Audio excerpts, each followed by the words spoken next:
Hey guys, Mike OLaskey here at OLaskey Martial Arts here in Burbank, California with a kickboxing combination from you. Today's combination is going to feature the catching of a kick to a spin elbow. We saw this in the most recent UFC 170 with Pyle Vs Waldburger. You see a lot of movements like this done by Anderson Silva and John Jones as well. So let's move on into shadow boxing, let's work this out and see if we can make it happen in sparring. Okay, boys and girls, let's start by just shadowing the motion here.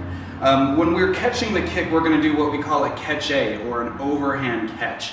The key to an overhand catch is actually getting out of the way of the apex of the kick itself. So don't just sit there and eat the kick and try to scoop it, because he is kicking and that's going to hurt. So as you catch the kick, you step to the side to kind of deflate the energy of that kick. Now, in a previous video, we did the spin back fist. The step-by-step motions of that spin back fist are going to be the same way here, incorporating that spin elbow. So as I catch, I step out to the side. Then I'm going to take that outside leg and step at a 45-degree angle along with the energy of the kick. So it goes step, step.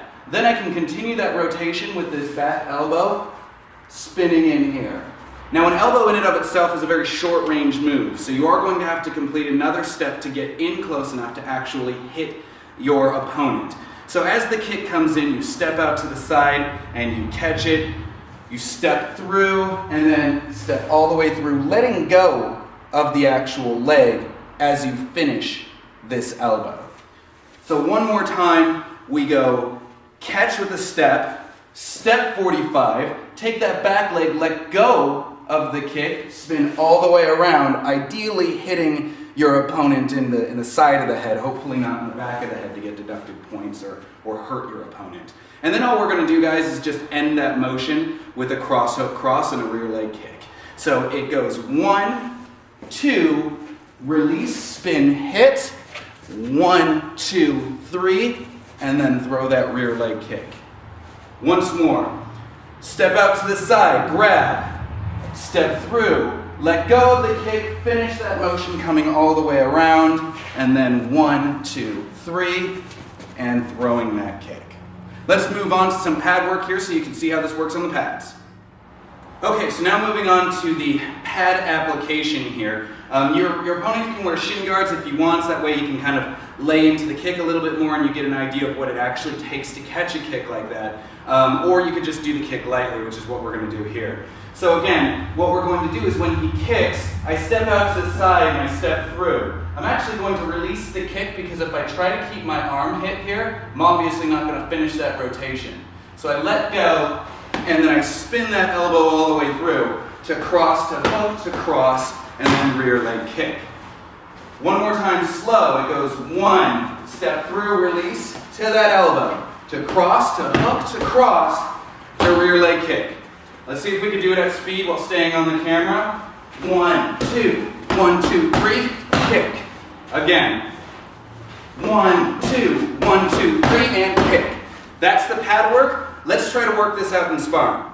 Alright guys, moving on to praxis training or practical application here during sparring. One of the things that you always want to remember of course, or be wary of I should say, is that elbows hurt really bad. So, if you're elbowing your partners in your head, they're not going to like it too much. Make sure that they have headgear on. Oftentimes you might want to just turn this into a spin back kick fist instead of an elbow for the sake of your partner. But other than that, just make sure that you guys are both aware of what the rules are, and then we can move on from there. Now, again, we're talking about a reaction here to a kick. So once again, we're going to start going into fight theory as to what it takes to actually get somebody to kick you. In a nutshell, you want to stay out of their punch zone, stay at long range where they feel like their only recourse is to hit you anyways. We move into that more so in another video with destructions. If you care to check that out, you probably should. You'll get a better understanding of how to get somebody to actually kick you.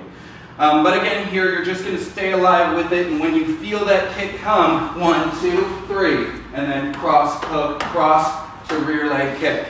And you just feel it. You guys are moving around, boom, 1, 1, 2, 3, kick.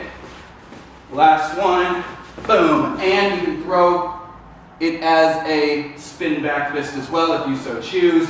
Come back at the cross, the hook, the cross, and then the rear leg kick to the leg or to the head, whatever you're feeling it.